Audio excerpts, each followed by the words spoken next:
Hello everyone, welcome back to our channel Anushruti arts own. Friends, ಇವತ್ತಿನ ವಿಡಿಯೋದಲ್ಲಿ ನೀವು ನೋಡ್ತಾ ಇರೋದು ನೋಡಿ, ನಿಮ್ಮ ಮನೇಲಿ ಏನಾದರೂ ಈ ರೀತಿಯಂತಹ ಕಾರ್ಡ್ಬೋರ್ಡ್ ಶೀಟ್ ಇದ್ದರೆ ಯಾವುದೇ ಕಾರಣಕ್ಕೂ ಕೂಡ ಬಿಸಾಕಲಿಕ್ಕೆ ಹೋಗಲೇಬೇಡಿ. ಅದರಿಂದ ತುಂಬಾ ಒಳ್ಳೆಯ ಉಪಯೋಗ ಇದೆ. ಪಾರ್ಸಲ್ ತಂದವಾಗೆಲ್ಲ ನಿಮ್ಮ ಹತ್ರ ಕಾರ್ಡ್ಬೋರ್ಡ್ ಈ ಥರ ಬಾಕ್ಸ್ಗಳು ಇದ್ದೇ ಇರುತ್ತಲ್ವ, ಅವುಗಳನ್ನು ಬಿಸಾಕ್ದೇ ನೀವು ಉಪಯೋಗ ಮಾಡ್ಕೋಬಹುದು. ನೋಡಿ ಏನು ಮಾಡಬೇಕು ಅಂದರೆ, ಫಸ್ಟು ನಾನಿಲ್ಲಿ ಒಂದು ಕಾರ್ಡ್ಬೋರ್ಡಿನ ಶೀಟನ್ನು ತೊಗೊಂಡಿದ್ದೀನಿ. ಅದರಲ್ಲಿ ನೋಡಿ ಸ್ವಲ್ಪ ಸ್ಲ್ಯಾಂಟಾಗಿ ಮೇಲ್ಗಡೆ ನಾನು ಕಟ್ ಮಾಡ್ಕೊಂಡಿದ್ದೀನಿ. ಈ ರೀತಿ ನೀವು ಕೂಡ ಕಟ್ ಮಾಡ್ಕೊಳ್ಳಿ. ವಿಡಿಯೋ ನೋಡ್ತಿದ್ರೆ ನಿಮಗೆ ಕ್ಲಿಯರಾಗಿ ಗೊತ್ತಾಗುತ್ತೆ. ನೀವು ನೋಡ್ತಿರ್ಬೋದು, ಇವಾಗ ಇದನ್ನು ಕಟ್ ಮಾಡ್ಕೊಂಡಿದ್ದೀನಿ. ನಂತರ ನಿಮಗೆ ಬೇಕಾದಂತಹ ನಿಮ್ಮಿಷ್ಟವಾದಂತಹ ಕಲರನ್ನು ತೊಗೊಂಡ್ಬಿಟ್ಟು ಇದಕ್ಕೆ ಪೇಂಟ್ ಮಾಡಬೇಕು. ನಾನಿಲ್ಲಿ ಬ್ಲ್ಯಾಕ್ ಕಲರನ್ನು ತೊಗೊಂಡಿದ್ದೀನಿ. ಬ್ಲ್ಯಾಕ್ ಕಲರನ್ನು ಫುಲ್ ಶೀಟಿಗೆ ಬ್ಯಾಕ್ ಸೈಡ್ ಹಾಗೆ ಫ್ರಂಟ್ ಸೈಡ್ ಫುಲ್ ನಾನು ಶೀಟಿಗೆ ಇದನ್ನು ಬ್ಲ್ಯಾಕ್ ಕಲರನ್ನು ಪೇಂಟ್ ಮಾಡ್ತೀನಿ.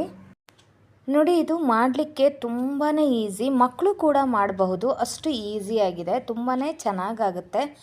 ಹಾಗೆಯೇ ಮಾಡಿ ಕೊನೆಯ ರಿಸಲ್ಟನ್ನು ನೀವು ಕಾರ್ಡ್ಬೋರ್ಡ್ ಶೀಟಲ್ಲಿ ಮಾಡಿದ್ದು ಅಂತ ಕೂಡ ಗೊತ್ತಾಗೋದಿಲ್ಲ, ಅಷ್ಟು ಚೆನ್ನಾಗಾಗುತ್ತೆ.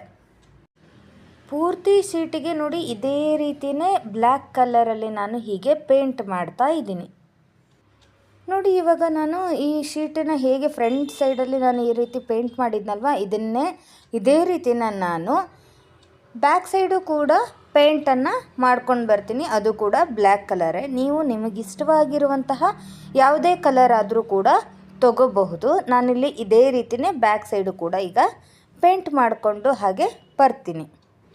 ಫ್ರೆಂಡ್ಸ್, ನೀವು ನೋಡ್ತಿರ್ಬೋದು, ಇವಾಗ ಬ್ಯಾಕ್ ಸೈಡು ಹಾಗೆ ಫ್ರಂಟ್ ಸೈಡು ಎರಡೂ ಕೂಡ ನಾನು ಬ್ಲ್ಯಾಕ್ ಕಲರಿನ ಪೇಂಟನ್ನು ಮಾಡ್ಕೊಂಡು ಬಂದಿದ್ದೀನಿ. ಹಾಗೆಯೇ ಅದು ಡ್ರೈ ಮಾಡಿ ನಾನು ತೊಗೊಂಡು ಬಂದಿದ್ದೀನಿ. ಡ್ರೈ ಆಗಲಿಕ್ಕೂ ಕೂಡ ಸ್ವಲ್ಪ ಟೈಮ್ ಬೇಕು. ಹಾಗೆಯೇ ಹಸಿದ್ರ ಮೇಲೇ ಈ ರೀತಿ ನೆಕ್ಸ್ಟು ಇನ್ನೊಂದು ಪೇಂಟನ್ನು ನೀವು ಮಾಡಲಿಕ್ಕೆ ಹೋಗಬೇಡಿ, ಅದು ಡ್ರೈ ಆಗಲಿ. ಬ್ಲ್ಯಾಕ್ ಕಲರ್ ಪೇಂಟ್ ಡ್ರೈ ಆದ ನಂತರ ನೀವು ಈ ರೀತಿ ಬೇರೆ ಪೇಂಟನ್ನು ಮೇಲ್ಗಡೆ ಸ್ವಲ್ಪ ಲೈಟಾಗಿ ಮಾಡಬೇಕಾಗತ್ತೆ. ನಾನಿಲ್ಲಿ ಶೈನಿಂಗ್ ಇರುವಂತಹ ಗೋಲ್ಡನ್ ಕಲರ್ ಪೇಂಟನ್ನು ತೊಗೊಂಡಿದ್ದೀನಿ. ನೋಡಿ, ಈ ರೀತಿ ಇದೇ ರೀತಿಯೇ ಫುಲ್ ಶೀಟಿಗೆ ನೋಡಿ ಈ ಥರ ಶೈನಿಂಗನ್ನು ನೋಡಿ ಹೀಗೆ ಒಂದು ಸೈಡ್ ಮಾತ್ರ ನಾನು ಈಗ ಫಸ್ಟ್ ಏನು ಪೇಂಟ್ ಮಾಡಿದ್ವಲ್ಲ ಅಲ್ಲಲ್ಲ, ನೋಡಿ ಸೆಕೆಂಡ್ ಪೇಂಟ್ ಮಾಡಿದ್ವಲ್ಲ ಅಲ್ಲಿ ಮಾತ್ರ ನಾನು ಶೈನಿಂಗ್ ಇರುವಂತಹ ಗೋಲ್ಡ್ ಕಲರ್ ಪೇಂಟನ್ನು ನಾನಿಲ್ಲಿ ಮಾಡ್ತಾಯಿದ್ದೀನಿ. ಮೇಲ್ಗಡೆ ಗೋಲ್ಡ್ ಕಲರಿಂದು ಮಾಡಲೇಬೇಕು ಅಂತ ಏನಿಲ್ಲ, ಮಾಡಿದರೆ ಸ್ವಲ್ಪ ಚೆನ್ನಾಗಿ ಕಾಣಿಸುತ್ತೆ ಅಂತ ಹೇಳಿ ನೀವು ಬೇಕಿದ್ದರೆ ಹಾಗೆ ಬ್ಲ್ಯಾಕ್ ಕಲರಲ್ಲಿ ನೀವು ಪೇಂಟ್ ಮಾಡಿಬಿಟ್ಟು ಹಾಗೇ ಬಿಡಬಹುದು. ವಿಡಿಯೋನ ಯಾರು ಸಬ್ಸ್ಕ್ರೈಬ್ ಮಾಡ್ದೇ ನೋಡ್ತಾ ಇದ್ದೀರಾ, ದಯವಿಟ್ಟು ಸಬ್ಸ್ಕ್ರೈಬ್ ಮಾಡ್ಕೊಳ್ಳಿ. ಹಾಗೆಯೇ ಫೇಸ್ಬುಕ್ಕಲ್ಲಿ ನಮ್ಮ ಚಾನಲ್ನ ನೋಡ್ತಾ ಇದ್ದರೆ ನಮ್ಮ ಪೇಜನ್ನು ಫಾಲೋ ಮಾಡಿ. ಹಾಗೆಯೇ ವಿಡಿಯೋ ಇಷ್ಟ ಆದರೆ ಮರಿದೇನೆ ಲೈಕ್ ಮಾಡಿ.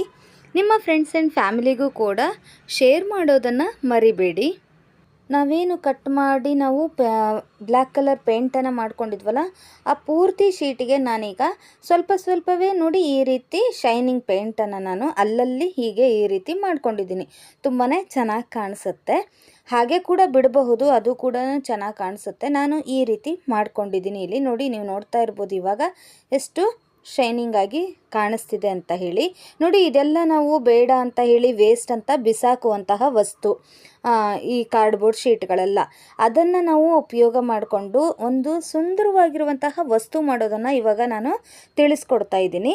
ನೋಡಿ, ಮೇಲ್ಗಡೆ ನಾನು ಎಡ್ಜಲ್ಲಿ ಮಾತ್ರ ನಾನಿಲ್ಲಿ ಒಂದು ಲೇಸನ್ನು ನಾನಿಲ್ಲಿ ಈ ರೀತಿ ನಾನು ಗಮ್ಮನ್ನು ಹಚ್ಚಿಬಿಟ್ಟು ಈ ರೀತಿ ಅಂಟಿಸ್ಕೊಳ್ತಾ ಇದ್ದೀನಿ.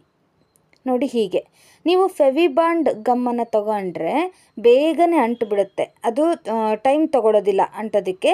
ಸೊ ಬೇಗನೆ ಅದು ಅಂಟಿಬಿಡುತ್ತೆ. ನೀವು ಫೆವಿಬಾಂಡ್ ಯೂಸ್ ಮಾಡಿದರೆ ಒಳ್ಳೆಯದು. ನೋಡಿ, ಈ ರೀತಿ ನಾನು ಪೂರ್ತಿಯಾಗಿ ಹೀಗೆ ಅಂಟಿಸ್ಕೊಂಡಿದ್ದೀನಿ. ನಂತರ ಎಕ್ಸ್ಟ್ರಾ ಇರುವಂತಹ ಲೇಸನ್ನು ಹೀಗೆ ಕಟ್ ಮಾಡಿಬಿಡಿ. ನಂತರ ಜಸ್ಟ್ ಒಂದು 3 ಮಿನಿಟ್ಸ್ ಬಿಟ್ಟರೆ ಸಾಕು, ಫುಲ್ ಪೇಂಟು ಹಾಗೆಯೇ ಇದು ಲೇಸ್ ಹಚ್ಕೊಂಡಿರೋದು ಕೂಡ ಡ್ರೈ ಆಗಿರುತ್ತೆ. ನೀವು ನಂತರ ಇದನ್ನು ನೋಡಿ ಹೀಗೆ ಫೋಲ್ಡ್ ಮಾಡಿಬಿಟ್ಟು ಇಲ್ಲೂ ಕೂಡ ನೀವು ಗಮ್ ಹಾಕಿ ಇದನ್ನು ಅಂಟಿಸ್ಕೊಳ್ಬೇಕಾಗತ್ತೆ. ನೋಡಿ, ನಾನೀಗ ಒಂದು ಸೈಡ್ ಚಿಕ್ಕದಾಗಿ ನಾವೆಲ್ಲಿ ಕಟ್ ಮಾಡ್ಕೊಂಡಿದ್ವಲ್ಲ ಶೀಟನ್ನು, ಆ ಭಾಗದಲ್ಲಿ ಸ್ವಲ್ಪ ನಾನು ಗಮ್ಮನ್ನು ಹಾಕ್ಕೊಂಡ್ಬಿಟ್ಟು ನೋಡಿ ಹೀಗೆ ಅಂಟಿಸ್ಕೊಳ್ತಾ ಇದ್ದೀನಿ. ಜಸ್ಟ್ ಒಂದು 30 ಸೆಕೆಂಡ್ ನೀವು ಹೀಗೆ ಹಿಡ್ಕೊಂಡ್ರೆ ಆಯಿತು, ಅದು ಗಮ್ಮು ಅಂಟ್ಕೊಂಡು ಬಿಡುತ್ತೆ, ತುಂಬಾ ಟೈಟಾಗಿ ಅದು ಗಮ್ಮು ಹಿಡ್ಕೊಳ್ಳುತ್ತೆ. ನೀವು ಬೇರೆ ಗಮ್ಮನ್ನು ಫೆವಿಕಾಲ್ ಆಗಲಿ ಅದು ಯೂಸ್ ಮಾಡೋದಕ್ಕಿಂತ ನೀವು ಈ ರೀತಿ ಫೆವಿ ಬಾಂಡ್ ಯೂಸ್ ಮಾಡಿದರೆ ಬೇಗನೆ ಗಮ್ ಹಿಡ್ಕೊಂಡು ಬಿಡುತ್ತೆ. ನೋಡಿ ಈ ರೀತಿ ನಂತರ ಒಂದು ಶೀಟನ್ನು ತೊಗೊಂಡ್ಬಿಟ್ಟು ಈ ಕೆಳಭಾಗದಲ್ಲಿ ನೋಡಿ ಹೀಗೆ ಅಂಟಿಸ್ಕೊಳ್ಬೇಕು. ಸೊ ಅದಕ್ಕಾಗಿ ನಾನು ಆ ಸೈಜಲ್ಲಿ ಇದನ್ನು ಫಸ್ಟು ಕಟ್ ಮಾಡ್ಕೊತೀನಿ. ನೋಡಿ ಈ ರೀತಿ ನಾನೊಂದು ಸ್ಕ್ವಯರ್ ಶೇಪಲ್ಲಿ ಇದನ್ನು ಕಟ್ ಮಾಡ್ಕೊಂಡಿದ್ದೀನಿ. ನಂತರ ಗಮ್ಮನ್ನು ಹಚ್ಚಿಬಿಟ್ಟು ಇದನ್ನು ಹೀಗೆ ನಾವು ನಿಲ್ಲಿಸಬೇಕು. ಕೆಳಗಡೆ ಭಾಗದಲ್ಲಿ ಅದು ಕ್ಲೋಸ್ ಆಗುವ ರೀತಿಯಲ್ಲಿ ಇದನ್ನು ಅಂಟಿಸ್ಕೊಳ್ಬೇಕಾಗುತ್ತೆ. ನೋಡಿ ಇದನ್ನು ಗಮ್ ಹಾಕಿಬಿಟ್ಟು ಇದಕ್ಕೆ ಅಂಟಿಸ್ಕೊಳ್ಳಿ. ಅಂಟಿಸ್ಕೊಂಡಾದಮೇಲೆ ಒಂದು 30-40 ಸೆಕೆಂಡ್ ಅದನ್ನು ಹಾಗೇ ಇಟ್ಬಿಡಿ. ಅದು ಫುಲ್ ಅದನ್ನು ಗಮ್ ಹಿಡ್ಕೊಂಡು ನಂತರ ನೀವು ಅದನ್ನು ಕಟ್ ಮಾಡಬೇಕಾಗತ್ತೆ. ಯಾವುದು ಶೇಪಲ್ಲಿ ಏನಿದೆಯಲ್ಲ ಅದೇ ಶೇಪಲ್ಲಿ ನೀವು ಇದನ್ನು ಎಕ್ಸ್ಟ್ರಾ ಇರುವಂತಹ ಶೀಟನ್ನು ಕಟ್ ಮಾಡಬೇಕಾಗುತ್ತೆ. ಹಾಗೆಯೇ ಫ್ರೆಂಡ್ಸ್, ನಿಮ್ಮಲ್ಲಿ ಯಾರಿಗಾದರೂ ರಂಗೋಲಿ ಬಿಡಿಸ್ಲಿಕ್ಕೆ ಇಂಟ್ರೆಸ್ಟ್ ಇದ್ದರೆ ಅನುಶ್ರುತಿ ಕ್ರಿಯೇಟಿವ್ ಝೋನ್ ಅಂತ ಹೇಳಿ ನಮ್ಮದೊಂದು ರಂಗೋಲಿ ಚಾನಲ್ ಇದೆ. ಆ ಚಾನಲನ್ನು ಯಾರು ವಿಸಿಟ್ ಮಾಡಿಲ್ವೋ ಒಮ್ಮೆ ಆ ಚಾನಲನ್ನು ವಿಸಿಟ್ ಮಾಡಿ. ನಿಮಗೇನಾದರೂ ರಂಗೋಲಿ ಇಷ್ಟ ಆದರೆ ಪ್ಲೀಸ್ ಆ ಚಾನಲನ್ನು ಸಬ್ಸ್ಕ್ರೈಬ್ ಮಾಡ್ಕೊಳ್ಳಿ, ಹಾಗೆಯೇ ಲೈಕ್ ಮಾಡಿ ಪ್ರೋತ್ಸಾಹಿಸಿ.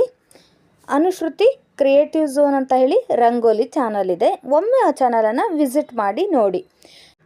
ನೋಡಿ ನಂತರದಲ್ಲಿ ಎಕ್ಸ್ಟ್ರಾ ಬಂದಿರುವಂತಹ ಇದೇನು ಶೀಟ್ ಇತ್ತಲ್ಲ, ಈ ಫುಲ್ ಡ್ರೈ ಆದಮೇಲೆ ಎಕ್ಸ್ಟ್ರಾ ಇರುವಂತಹ ಈ ಶೀಟನ್ನು ನಾನಿಲ್ಲಿ ಕಟ್ ಮಾಡ್ಕೊಳ್ತಾ ಇದ್ದೀನಿ. ನೋಡಿ ಹೀಗೆ ಪೂರ್ತಿ ಶೀಟನ್ನು ಎಕ್ಸ್ಟ್ರಾ ಇರುವಂತಹದನ್ನು ಕಟ್ ಮಾಡ್ಕೊಳ್ತಾ ಇದ್ದೀನಿ. ಹೀಗೆ ನೋಡಿ ಎಷ್ಟು ಬ್ಯೂಟಿಫುಲ್ ಆಗಿರುವಂತಹ ವಾಸ್ ರೆಡಿ ಆಯಿತು. ನೀವು ಇದರೊಳಗೆ ಫ್ಲವರ್ ಹಾಕಿದರೆ ವಾಸ್ ಆಗುತ್ತೆ, ಅಥವಾ ಪೆನ್ಗಳನ್ನು ಹಾಕಿಟ್ರೆ ನೀವು ಪೆನ್ ಸ್ಟ್ಯಾಂಡಾಗಿ ಕೂಡ ನೀವು ಯೂಸ್ ಮಾಡ್ಕೋಬಹುದು.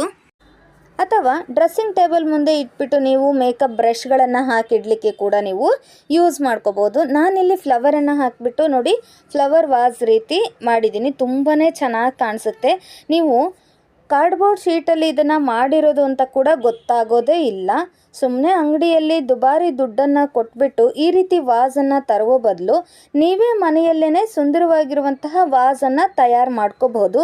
ನಿಮಗಿಷ್ಟವಾದ ರೀತಿಯಲ್ಲಿ ನಿಮಗಿಷ್ಟವಾದ ಶೇಪಲ್ಲಿ ನೀವು ವಾಸನ್ನು ರೆಡಿ ಮಾಡಬಹುದು.